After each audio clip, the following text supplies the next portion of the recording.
About all things से जना तो সকলকে স্বাগত। आज का ये वीडियो में मैं बात करने वाला हूं जनपास यूजी एग्जाम के बारे में। जनपास यूजी एग्जाम का फॉर्म फिलअप कब से चालू होगा, एंट्रेंस एग्जाम कब होगा और ये जो 2-3 महीना बचा है इसमें कैसे प्रिपरेशन करोगे, कोई तुमको बैच ज्वाइन करना चाहिए कि नहीं, और क्या करोगे, कितना नंबर लाओगे जैसे तुम्हारा सिलेक्शन इस बार हो जाए। बहुत ज्यादा उल्टा सीधा चीज चलता है भाई, यूट्यूब के अंदर भी चलता है, बाहर चीज भी चलता है, तो वो सारे के सारे चीज देख के तुम लोग ज्यादा परेशान हो गए क्या, खुद से पढ़ना चालू करोगे, उसके बारे में चलो बात करते। ठीक है, फर्स्ट ऑफ ऑल जनपास यूजी का फॉर्म फिलअप बहुत जल्दी चालू होने वाला है, अप्रैल के अंदर चालू हो जाएगा, ऐसा मतलब मान के चलो। ठीक है, अब देखो एंट्रेंस एग्जाम जो होगा तुम्हारा जनपास यूजी, वो पहले मतलब होता था कि जून में होता था, जून जुलाई में मान के चलो। अभी थोड़ा सा इसको आगे लेके आ चुका है, जैसे कि 25 मई एग्जाम होगा। देखो अभी क्या चल रहा है भाई, मार्च चल रहा है, अप्रैल में 2 महीना ही बचा है, जस्ट 2 महीना। आज देखो 25 तारीख, तो नेक्स्ट 25 को मतलब अप्रैल, उसके बाद मई के 25 में तुम्हारा एग्जाम होगा। तो 25 मई 2025 में जनपास यूजी का एग्जाम होने वाला है, तो भाई ये दिमाग में अच्छे से घुसा लो। ठीक है, अब देखो जो तुम्हारे पास 2 महीना है उसको कैसे अच्छे से यूटिलाइज करोगे, जैसे तुम्हारा अच्छा रैंक हो। जैसे कि हमारा स्टूडेंट जो आलिया यूनिवर्सिटी बीएससी नर्सिंग के लिए प्रिपरेशन कर रहा था, उनका भी जनपास में भी अच्छा रैंक आया था, रुबैया का जो करीब 900 रैंक आया था। ठीक है, और बहुत ही अच्छे से मतलब एग्जाम देके आराम से निकल गया था, तो तुम्हारा भी निकल सकता है। उसके लिए क्या करोगे, ठीक है, तो उस सारे के सारे चीज मैं इस वीडियो में बताऊंगा। फर्स्ट ऑफ ऑल जो भी स्टूडेंट सोच रहे हो कि मेरे को आलिया यूनिवर्सिटी में बीएससी नर्सिंग करना है, जनपास एग्जाम देना है, एम्स नर्सिंग करना है, तीनों लोगों के लिए ये वीडियो बहुत इंपॉर्टेंट है। तो फर्स्ट ऑफ ऑल देखो जनपास यूजी के लिए क्या करोगे और आलिया के लिए और एम्स के लिए क्या करोगे, सब कुछ मैं बता रहा हूं। तीनों एग्जाम के लिए एक ही सिलेबस है, जैसे कि तुम्हारा फिजिक्स, केमिस्ट्री और तुम्हारा बायोलॉजी मेन चीज, बाकी थोड़ा बहुत अलग है। जैसे कि तुम्हारा मतलब जनपास के देखा जाए तो भाई इंग्लिश और रीजनिंग रहता है, आलिया यूनिवर्सिटी एंट्रेंस होता है तो थोड़ा बहुत ही अलग है, जैसे कि इस्लामिक, जीके और इंग्लिश रहता है, और एम्स का थोड़ा अलग रहता है। ठीक है, ये होता है तुम्हारा अलग अलग सब्जेक्ट का मतलब अलग अलग एंट्रेंस का पैटर्न जैसे बोल सकते हो। ओके, अब जो जनपास एग्जाम होगा, जो लोग ऑलरेडी प्रिपरेशन कर रहे हो, ये 2 महीने में कैसे प्रिपरेशन कर सकते हो। अभी बहुत ज्यादा पढ़ने मत जाओ। जो तुम्हारे बायोलॉजी के बारे में बात कर रहे हो, तो बायोलॉजी में क्या करोगे, जैसे कि तुम ऑलरेडी रिवीजन कर चुके हो ना, बहुत चीज ऑलरेडी पढ़ चुके हो, उसी को बार बार रिवीजन करते जाओ और थोड़ा बहुत क्वेश्चन को प्रैक्टिस करते जाओ। जो तुम्हारे पास डीपीपी वगैरह अवेलेबल है उसको करो, बहुत ज्यादा नया नया चीज पढ़ने मत जाओ। अभी प्रैक्टिस करने का टाइम है, रिवीजन करने का टाइम है, ऐसे तुम उसको कर सकते हो। और जो शॉर्ट नोट्स तुम्हारे पास होगा, हो सकता है तुम कोई कोचिंग में पढ़ाई कर रहे हो, कोई सर के पास पढ़ाई कर रहे हो, एनीथिंग मतलब कुछ भी हो सकता है। ठीक है, और तुम एबीसी सेंटर में पढ़ाई कर सकते हो, जो भी होगा उन लोग के लिए यही चीज कि भाई तुम लोग ऐसे प्रिपरेशन करो। ठीक है, अब देखो दूसरा चीज जो है तुम्हारा फिजिक्स, जो सबसे ज्यादा परेशान होने वाला चीज होता है कि फिजिक्स को कि भाई कैसे प्रिपरेशन किया जाए।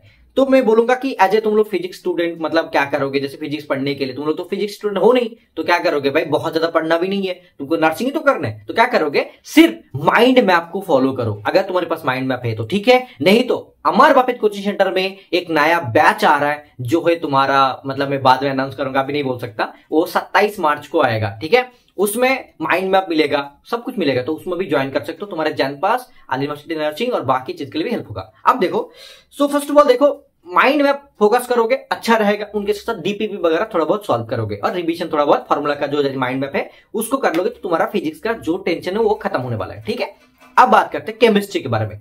केमिस्ट्री में क्या करोगे, कुछ कुछ चैप्टर होते हैं जहां से ही क्वेश्चन पूछा जाता है। मोस्ट ऑफ द टाइम क्या होता है, कुछ स्पेसिफिक चैप्टर से ही क्वेश्चन आता है, तो तुम लोग फोकस करोगे स्पेसिफिक चैप्टर को तो ज्यादा बेहतर होगा, एंड बुक को थोड़ा सा रिवीजन करोगे, क्योंकि एनसीईआरटी भी पढ़ सकते हो, तुम्हारे पास जो भी क्लास 11-12 लेवल का है वो भी पढ़ सकते हो, कोई फर्क नहीं पड़ेगा, उसमें भी काम चल जाएगा। ठीक है, चलो देखो मैंने पूरा बता दिया कि भाई फिजिक्स, केमिस्ट्री, बायोलॉजी के लिए क्या करोगे। लेट्स सी, आप बात करते हैं तुम्हारा जो रीजनिंग और इंग्लिश है। बहुत लोगों को लगता है सर रीजनिंग और इंग्लिश के लिए मेरे को कोई बैच ज्वाइन करना चाहिए कि नहीं। मैं तो बोलूंगा कि कोई बैच ज्वाइन करने का मतलब जरूरत है ही नहीं, सच में बोला जाए तो कोई जरूरत नहीं भाई। जितना भी कोचिंग सेंटर वगैरह ना रीजनिंग और इंग्लिश के लिए मतलब जनपास को फोकस करते हैं तो सही है, उसके लिए मतलब सही है कि भाई जनपास को फोकस करते हुए उसी को किया जाता है, ठीक है। लेकिन फिर भी ना, अगर तुम यूट्यूब से भी करोगे रीजनिंग और इंग्लिश को, आराम से तुम अच्छा स्कोर कर पाओगे। उसमें देखो 20 करके 40 नंबर होता है, अगर तुमने 40 में 30 भी 35 भी लेके आ गए ना, तो भाई बाकी तुमको 20 नंबर लाओगे, पूरा के पूरा बाकी चीज नंबर से तुम्हारा सिलेक्शन हो जाएगा। ठीक है, समझ पा रहे हो ना, उधर जो 75 नंबर है ना, उसमें से तुम मतलब 20 नंबर भी लाओगे ना, 20 से 30 नंबर तुम्हारा सिलेक्शन हो जाएगा। 45 से लेके 55 तक लाओगे तब भी तुम्हारा सिलेक्शन पॉसिबल है, लेकिन 45 बहुत कम हो जाता है। 55 से लेके मैं तो बोलूंगा कि 70-80 तक टारगेट रखा जाए तो ज्यादा बेहतर होता है। ठीक है, आप देखो जो काट ऑफ है, जैसे कि मैं बोलूँ सिलेक्शन के लिए सर कितना नंबर चाहिए, बोलिए थोड़ा सा। मैं तो बोलूंगा कि रीजनिंग और इंग्लिश को मतलब यूट्यूब चैनल से फोकस करो। कोई भी यूट्यूब चैनल बहुत सारा जो मतलब गवर्नमेंट जॉब के लिए पढ़ाया जाता है, उसमें जो रीजनिंग है ना वो सीख लोगे ना, तो ये भाई मामूली सा चीज है, मतलब ऐसे फू दे के उड़ा दोगे, मतलब ऐसे ही मतलब उड़ा दोगे, सच्ची बता रहा हूं, ठीक है। अगर तुमको हेल्प चाहिए तो अलग बात है, लेकिन फिर भी ना मतलब फू दे के उड़ा दोगे। वो जो इंग्लिश आता है बहुत ही बेसिक सा लेवल का आता है, ज्यादा हार्ड नहीं आता, बहुत ईजी आता है, ठीक है। अब देखो जो तुम्हारा इंग्लिश हो गया, रीजनिंग हो गया, बाकी चीज भी तुम लोग ऐसे पढ़ पा रहे हो, तो कितना नंबर लाओगे? टारगेट रखा करो कि भाई 50 अबव, 50 से 80 तक मैं कोशिश करूंगा, इतना नंबर आ जाए तो भाई मेरे लिए बेहतर है। लेकिन बहुत नंबर लाना भी पॉसिबल नहीं है, और तुमको भाई नंबर लेके थोड़ी ना रैंक ऑन करना है, सिलेक्शन तो लेना है। दैट्स व्हाई क्या करो, 50 से लेके 70 तक टारगेट रखो जैन पास यूजी को क्रैक करने के लिए। That's enough for you. अब बात करते हैं कि ऑल यूनिवर्सिटी एंट्रेंस एग्जाम का। जो ऑल यूनिवर्सिटी एंट्रेंस एग्जाम देना चाहते हो, जैन पास स्टूडेंट भी दे सकता है, कोई प्रॉब्लम नहीं है। जो भी स्टूडेंट जैन पास के लिए प्रिपरेशन कर रहे हैं वो भी ऑल यूनिवर्सिटी एंट्रेंस एग्जाम दे सकते हैं। अगर तुम फिजिक्स केमिस्ट्री बायोलॉजी कोई किसी जगह से पढ़ रहे हो, देन तुमको पढ़ना है भाई प्रीवियस ईयर, मतलब जो चीज होता है ना कि भाई प्रीवियस ईयर क्वेश्चन कहां मिलेगा, और तुमको पार्ट बी का जो मॉक टेस्ट होता है कहां पे मिलेगा, इस्लामिक क्लास का लेक्चर कहां पे मिलेगा, नोट्स कहां मिलेगा, वो सारे के सारे चीज हम लोग तुमको प्रोवाइड करेंगे। हमारा 2 बैच है, एक है स्टार नर्सिंग बैच, उसमें भी ज्वाइन कर सकते हो, उसमें हम लोग डिस्काउंट देके तुम लोग ज्वाइन कर लेंगे, क्योंकि 2 महीना बचा है, इसीलिए जून की 1 में एग्जाम है। और जो तुम्हारा पार्ट बी के लिए हम लोग के पास एक बैच है, पार्ट बी मतलब सक्सेस 2.0 बैच, उसमें हम लोग इस्लामिक का recorded class, live class, live उसके साथ साथ मतलब पीडीएफ नोट्स वगैरह प्रोवाइड करते हैं।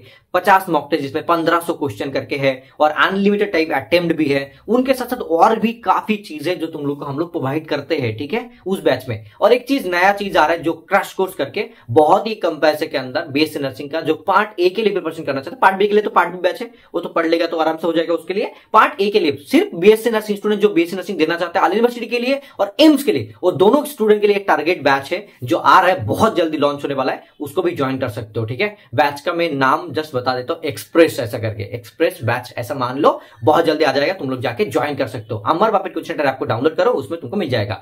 तो बाकी सारा जो भी है, ये 2 महीने में तुम लोग ऐसे प्रिपरेशन करोगे ना, तो तुम्हारे लिए बहुत ही ज्यादा बेहतर होगा। सारे के सारे एंट्रेंस के लिए, जैसे कि जैन पास हो गया, ऑल यूनिवर्सिटी नर्सिंग हो गया, तुम्हारा एम्स नर्सिंग हो गया, सबके लिए भी बहुत ही ज्यादा बेहतर होगा। ये 2 मंथ ऐसे ही प्रिपरेशन करो, तुम्हारे लिए काफी हेल्प होगा। और भी ज्यादा कुछ पूछना चाहते हो, कुछ भी डाउट वगैरह है, then you can message me. अगर तुम मेरा स्टूडेंट नहीं हो, कोचिंग के स्टूडेंट नहीं हो, फिर भी मैं रिस्पॉन्स करूंगा जब तुम मेरे को इंस्टाग्राम पे मैसेज करोगे अमीर रॉय 39, नहीं तो अमर बापिट कोचिंग सेंटर आपको जब डाउनलोड करोगे उसके अंदर एक फीचर्स मिलता है तुमको मैसेज करने का, वहां पे जाकर मेरे को डीएम करोगे, सर मेरा ये डाउट है, मैं कैसे करूं, मेरे को बता दीजिए, तो मैं बता दूंगा जी। मतलब जो असली में प्रॉब्लम है, ऐसा नहीं कि भाई कुछ भी पूछ चलोगे, सर एग्जाम कब है बोल दीजिए भाई, मतलब तो मैं मारूंगा सच में है, वो तो सबको पता है ऑलरेडी एग्जाम कब है, वो ऐसा नहीं पूछना है। तुमको जो डाउट आ रहा है, क्या करे सर, क्या समझ में नहीं आ रहा, देन मैं उसको हेल्प कर दूंगा, ठीक है। और तुम्हारे लिए बहुत ही ज्यादा अपॉर्चुनिटी है कि भाई मतलब जैन पास का जो नर्सिंग है उससे ज्यादा कहीं गुना बेहतर है तुम्हारा ऑल यूनिवर्सिटी नर्सिंग, क्योंकि इसमें सीट भी कम होता है और प्रिपरेशन भी बहुत अच्छे से करना पड़ता है, नहीं तो चांस नहीं मिलता। जैन पास में भी तो बहुत सारा सीट है ना, इसमें मतलब काफी लोग को एडमिशन मिल जाता है, लेकिन आलिया के एंट्रेंस में उतना सीट नहीं है, लेकिन फैसिलिटीज वगैरह जैन पास से काफी ज्यादा मतलब गुना अच्छा है। सो इसीलिए सब लोग मेहनत करते हैं, तो तुम लोग भी मेहनत करो। अगर तुम ऑल यूनिवर्सिटी का एंट्रेंस एग्जाम देना चाहते हो तो हर एक जैन पास स्टूडेंट को मैं बोलूंगा, एम्स का स्टूडेंट को बोलूंगा कि भाई इसका भी एग्जाम दो, अच्छे से पढ़ के, अच्छे कोचिंग में पढ़ के। और हम लोग मतलब ऐसे ही मतलब एक ही है कोचिंग सेंटर जो ऑल यूनिवर्सिटी एंट्रेंस एग्जाम के लिए अच्छे से बीएससी नर्सिंग के लिए भी प्रिपरेशन करवाते हैं, बीटेक और बीबीए सबके लिए अलग से प्रिपरेशन करवाते हैं, based on our PYQ and award pattern के हिसाब से। ऐसे कोई भी कोचिंग सेंटर नहीं है जिसमें तुमको ऐसे प्रिपरेशन में हेल्प करेगा, हम लोग ही करते हैं, तुम लोग चाहो तो ज्वाइन कर सकते हो, ठीक है। तो ऐसे 2 महीना अच्छे से पढ़ो, जैसे मैंने बोला बायोलॉजी के लिए, फिजिक्स के लिए, केमिस्ट्री के लिए, और तुम्हारा रीजनिंग, इंग्लिश और पार्ट बी के लिए। तो ऐसे पढ़ोगे तो आराम से तुम्हारा सिलेक्शन इस बार हो जाएगा। तो wish you all the best guys, अब से पढ़ना चालू करो एंड बिंदास रहो, मस्त रहो। हमारा कोचिंग सेंटर आपको डाउनलोड करके कुछ भी पूछना है तो पूछ सकते हो, और बैच ज्वाइन करना है बैच ज्वाइन कर सकते हो। Wish you all the best, bye.